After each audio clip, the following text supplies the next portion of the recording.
Herkese selamlar arkadaşlar. Ben Mustafa. Bu videomuzda Mendix'te Excel tablosundan hızlı bir şekilde uygulama oluşturup görsel, istatistiksel tablolar oluşturacağız ve bunu dinamik bir şekilde nasıl yaparız?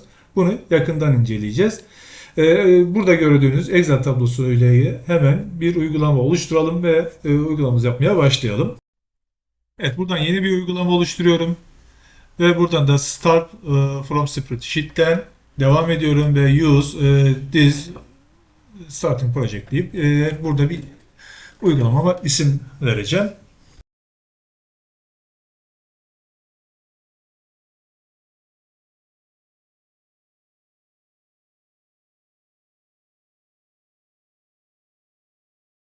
Evet, uygulamamız oluştu. Şimdi karşımıza böyle bir ekran çıkacak. Buradan Excel tablomuzu uygulamaya yükleyeceğiz. Buradan Browse Your Device'tan hemen Excel tablomuzu buluyoruz. Tıkladığımızda Excel tablom yüklenmiş oluyor.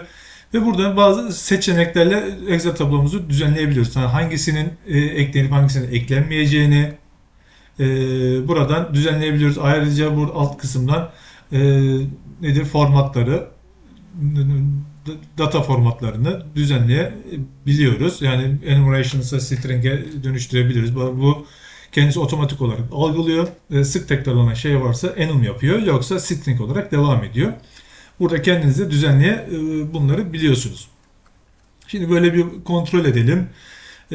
Burada ben kendim kafama göre bazı düzenlemeler yapacağım. Sonra import edip devam edeceğim.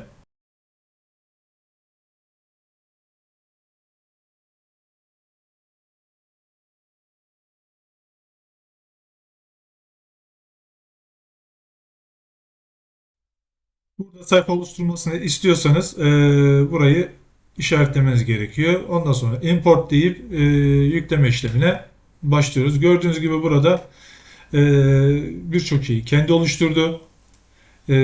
Mod, entity'sini kendi oluşturdu. Bütün entity'leri ve burada sol tarafta enumleri kendi oluşturdu. Sayfayı oluşturdu. Ayrıca buradan da menüye gidelim. Gördüğünüz gibi menüyü de Overpage'e ilişkilendir. Yani direkt run yaptığımızda çalışır vaziyette göreceğiz.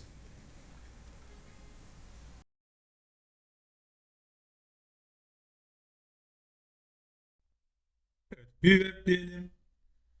Şu an hiçbir şey yapmadım. Sadece import ettim. Gördüğünüz gibi burada kendisi de menü oluşturdu. Bütün data buraya geldi. Tüm listeyi buradan görebiliyorum. Evet, şimdi bununla ilgili birazdan bazı istatistikler yapalım. Onun için hemen yine Mendix Pro'muza dönüş yapıp oradan devam edebiliriz.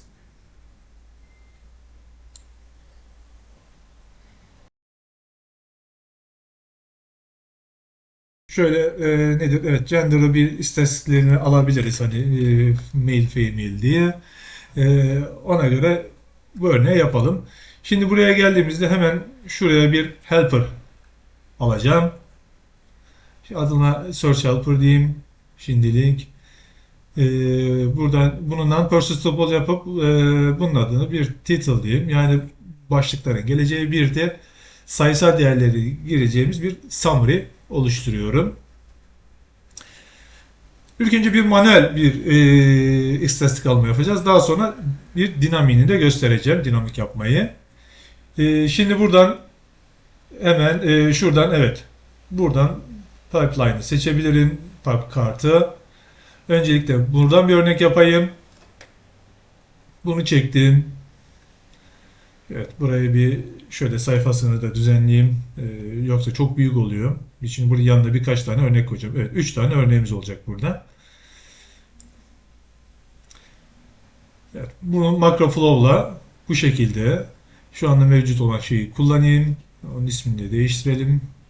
Silelim ve buna ismine bir isim vereyim. DC deyip devam edelim.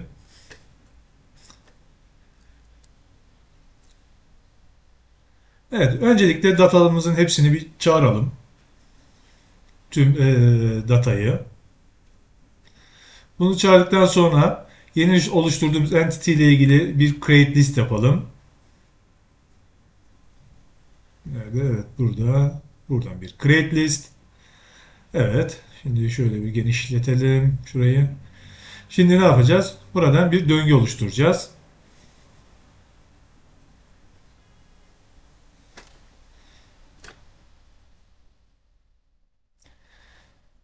Buradan çektiğimiz datayı döndüreceğiz. OK dedik. Evet, burada da ne yapacağız? Burada da bu sefer sonra oluşturduğumuz search listi filtreleyeceğiz. Yani çünkü buna ekleme yapacağımız için evet, filter expressions search helper listi seçiyoruz. Buradan da expression seçmemizin sebebi burada bir enum olduğu için onu string'e çevireceğiz. O sebeple bunu seçtik.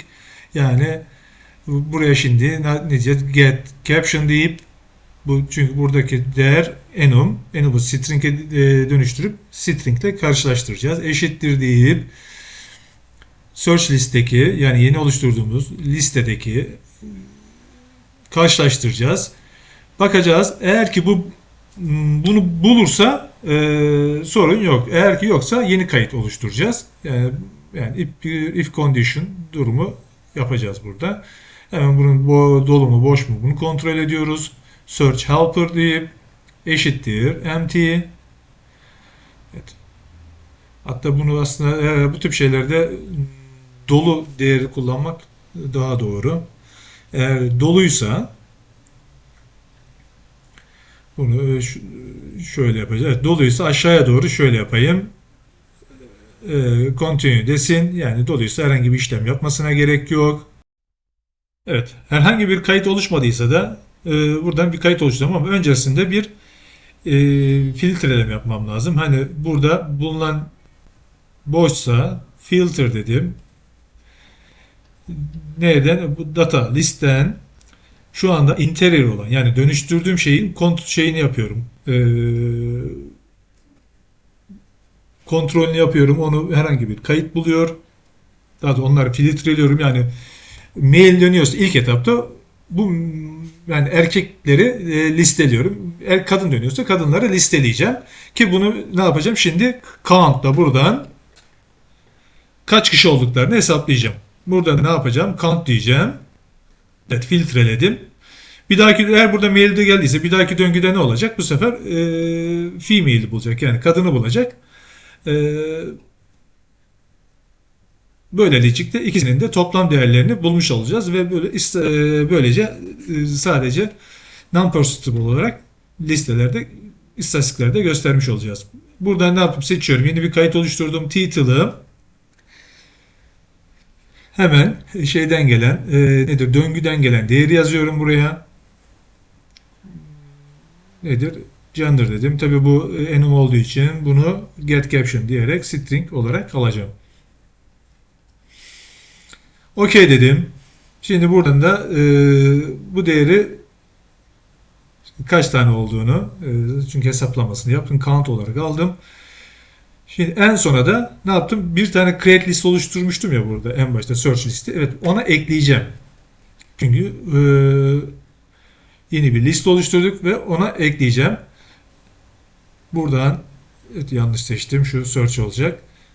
Buradan hemen search, new search evet helper diyorum. OK diyorum. Şimdi bunu return value olarak düzenliyorum. Tekrar buraya gelip buradan evet summary integer alıyorum. Yani değerleri. Burası bu şey bize yüzde olarak verecektir her şeyi.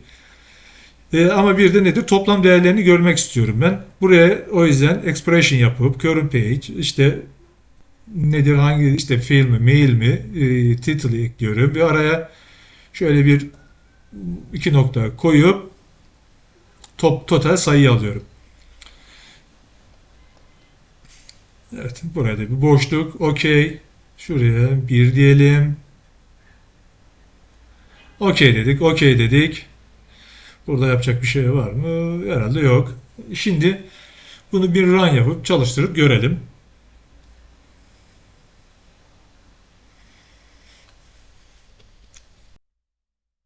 Evet, bir web diyoruz. Evet, gördüğünüz gibi Burada yüzdeleri, burada da sayısal olarak değerleri. Yani kaç tane kadın, kaç tane erkek bunu verdi. Aşağıda gördüğünüz gibi bu total liste 1000. Onu da kontrol ediyorum. Evet, burası da totali de tutuyor. Burada da yüzdelik değeri almış olduk. Evet, şimdi başka bir örnek yapayım. Evet, burada en sık kullanılanlardan biri yine bu. Bunu seçeyim. Buradan hemen multiple line. Buradan yine macro flow. Evet, yine aynı şeyi seçeceğim. Macro flow'u. Evet, buradan title'ı seçtim.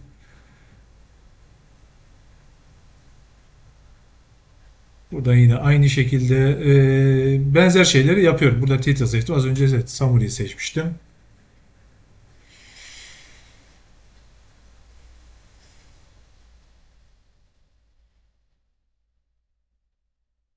Evet. Yine aynı benzer şey. Buraya yine bir. OK dedim. Buradan yine bunları title, summary. Evet. Şimdi burada şöyle bir şey var arkadaşlar. Hani burada eğer ki belli bir database'inizdeki belli sayıların toplamını alacaksanız burayı kullanabilirsiniz. Yani bu şu an örnekleri seçiyorum. Ama ben burada non-persistable zaten toplama aldığım için burada gerek yok. Ama normalde burayı diğer türlü de kullanabilirsiniz. Şimdi buraları hemen değiştirelim. Buraya da summary almam lazım. Yanlış olmuş. Burayı da none yapıp devam edeceğim. OK diyorum. Ama OK demeden önce burada barlardaki değerleri görmek için burada summary seçim. Hani o çizgilerdeki kısacası sayısal değerleri görmek için bu şekilde hemen bir tooltip atıyorum. Şimdi run deyip hemen bir test edelim. Evet. Gördüğünüz gibi buradaki şeyler şu anda male female'de çalışıyor. İki farklı grafik. Şimdi evet, burayla ilgili başka bir örnek yapalım. Şimdi onun için mesela farklı bir macro flow duplicate yapayım bunu. Bu sefer de nerenin? Evet, department'ın şeyini alalım. Şöyle seçip evet, department verilerini alalım. Evet, bütün değerleri department olarak değiştiriyoruz. Burada ekstra yapacağımız başka bir şey yok. Evet, gördüğünüz gibi.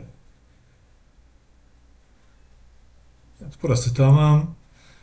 Burada herhangi bir değişiklik yok. Burada ne yaptı? Burada da gender olarak kaydediyor. Bunu da department olarak değiştireceğiz. Okey, okey, okey. Tamamdır.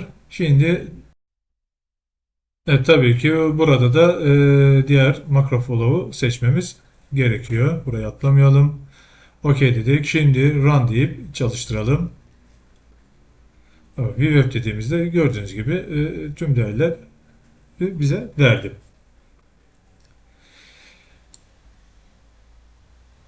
Gelip farklı bir örnek yapayım.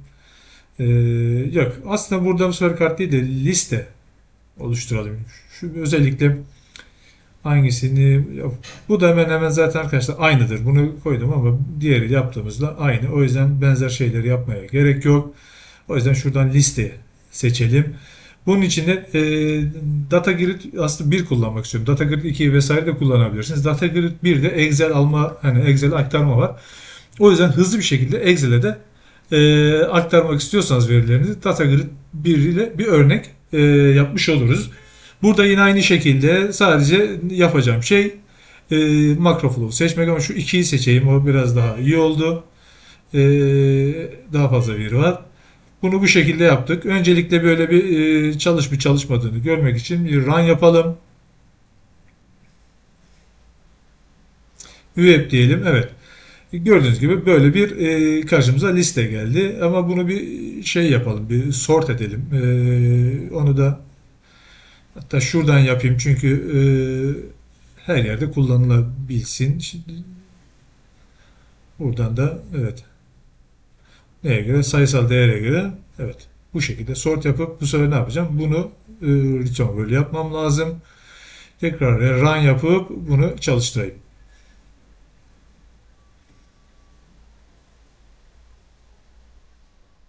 Evet, web diyelim. Evet, bu sefer de sayısal sıralama oldu ve diğerlerinde de gördüğünüz gibi sıralamalar aynı oldu. Şimdi buraya gelelim. Bu sefer ne yapacağız? Şöyle evet, görseli bir değiştirme öncelikle. Çok ortada oldu. Evet, daha iyi oldu. Daha iyi gözüküyordur zannedersem. Evet. Bu şekilde departmanlardaki personelin departmanlardaki durumunu göstermiş oldu. Şimdi şuradan Excel'e eklediğimizde ne yapacak? Evet, Excel'e hemen hızlı bir şekilde aktarmış olacaksınız aldığınız istatistiği. Burada bu şekilde. Şimdi bunun için şöyle bir şey var. Hepsini ayrı ayrı sayfa yapmak yerine bunu biraz daha dinamik yapalım. Yani ben hepsini yine tek şablon oluşturacağım ama yukarıya bir şey ekleyeceğim. Nedir? Enum. Oradan işte seçtiğimizde gender'ın istatistiği, departmanı seçtiğimizde departman istatistiği gelecek şekilde bu şablon hepsi için kullanalım. Ben daha fazla karmaşıklığı önlemek için daha dinamik kullanabilmek için. Şimdi ona başlayalım. Evet, şimdi başlayabiliriz. Öncelikle şuradan, yok bu değil, domain modele bir gitmemiz gerekiyor. Domain modelden öncelikle şunun ismini değiştirmek istiyorum. Çok uygun olmadı buraya. Yani şimdi buna list helper diyeyim. Şimdi diğerine de bir tane daha oluşturacağım. Buna da search helper deyip buradan nedir? Hangi değeri seçersem o o değerin şeyleri, hangi attribute'ü seçersem o attribute'ün e, grafik e, istatistikleri gelecek. Buna title diyorum. Bunun için bir enumeration oluşturuyorum.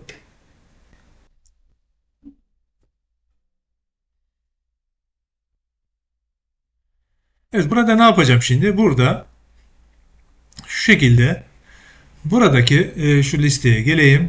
Buradaki gender, country, hangilerini listelemek istiyorsam onların değerlerini bu tarafa yazacağım.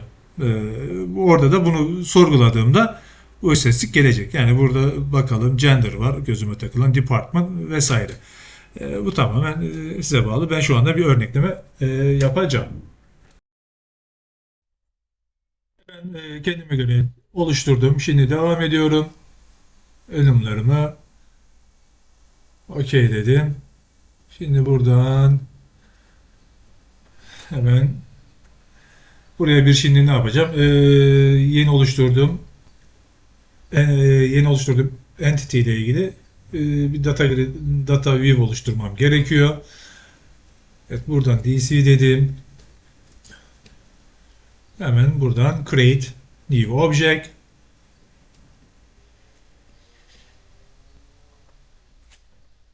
Okay, return value.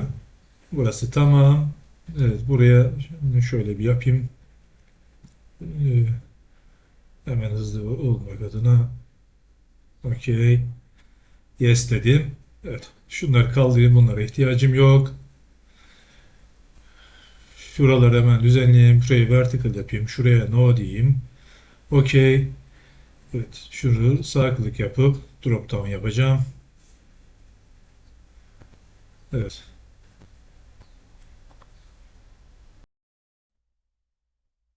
Evet. Hemen burada bir düzenlemeler hızlı bir şekilde yapayım. Bunu şöyle ortayalım. Ortalasın. Tıklayalım. Evet. Bunu şöyle buraya almam lazım. Data web içine. Evet. Buradan o diyelim buraya. Evet. Başka okey dedik. Şimdi bunu ortaladıktan sonra şu aşağıdaki grafiği hemen data view'in içine almam gerekiyor. Evet. Aldım. Şimdi evet. Buraya gelip bunu sileceğim. Bir tanesi üzerinden devam etmek istiyorum. Dinamik yapacağım. Hepsi için ayrı ayrı değil. Sadece bir makroflow'la devam edeceğim ama tabii sub makroflow'lar oluşturmuş olacağız. Buna böyle bir isim verdim. Okey diyelim.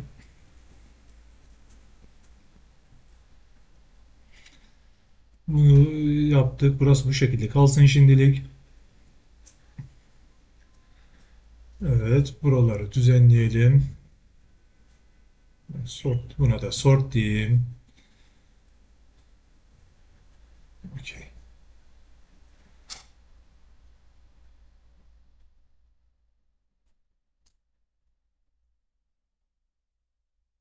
Şuraya hemen şöyle değiştirdiğimde burada hata da kalksın. Bu da aynı mantıkta çalışacaktır zaten. Evet, bazı aralarda sevlemek, commit etmek faydalıdır. Ben bu noktada böyle bir commit yapmak istiyorum. Push edeceğim. Çünkü hani buraya kadar okey. Yani burası bir checkpoint noktam olsun.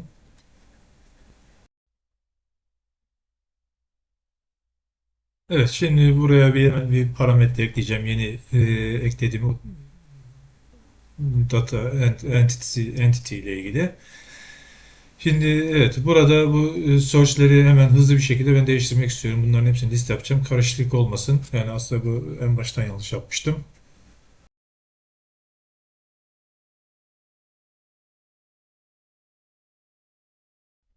Evet, şimdi buraya hemen bir decision koyacağım ve ona göre buradan devam edeceğiz. Şimdi bu Search Helper'dan gelen biliyorsunuz ki bu bir enum. O yüzden burada bütün enum'daki seçeneklerle ilgili şey yapacağım. Ama burayı şu şekilde alıp subflow yapacağım. Dediğim gibi subflow her birini şu şekilde,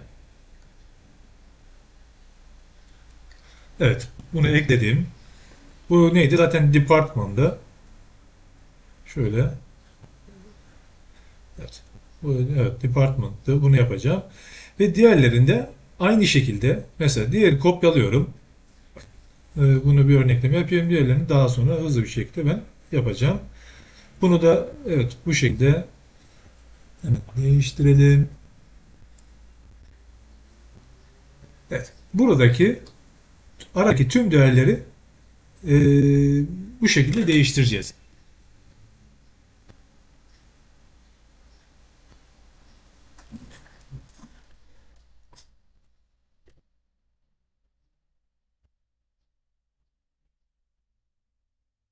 Evet, orayı da şurayı değiştirmeyi unutmuşum gender. Burası evet gender olacak. Evet. Aynı şekilde diğerlerini de bu şekilde kopyalayıp devam edeceğiz.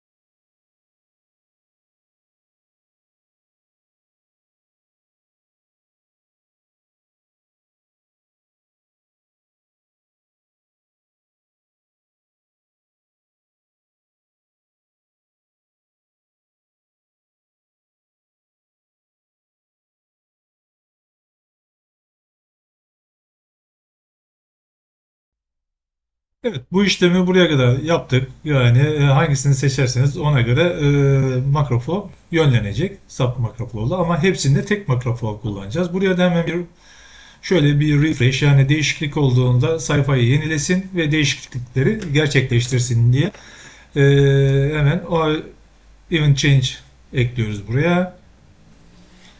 Ekledik. Hemen bir nanoflow eklersek yeterli olacaktır. Buradan da refresh object aktivitesini seçeceğiz.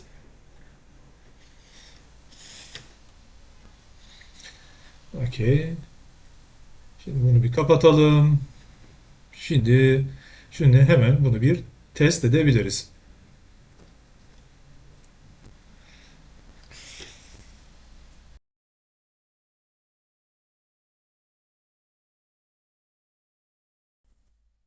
Evet, run işlemi tamamladı. Şimdi view web diyebiliriz. Evet, sayfa açılıyor. Evet. Gördüğünüz gibi burada şu anda boş. Şu anki MTA için bir şey atamamıştık. Evet, burası seçtiğimizde ona göre daha dinamik çalışıyor. Hepsi için ayrı ayrı kart oluşturmamıza, grafik oluşturmamıza gerek yok. Evet. Burada bu şekilde daha dinamik kullanabiliyorsunuz. Evet, şimdi bir de burada Excel'de test edebiliriz. Burada gördüğün grafik Excel. Test edelim, export de Excel. Evet, bu da gayet iyi çalışıyor. Evet, benim anlatacaklarım bu kadar arkadaşlar. Yeni videolarda tekrar görüşmek üzere. Buradan gördüğünüz gibi değiştirmeye devam ediyoruz. Tekrar görüşürüz.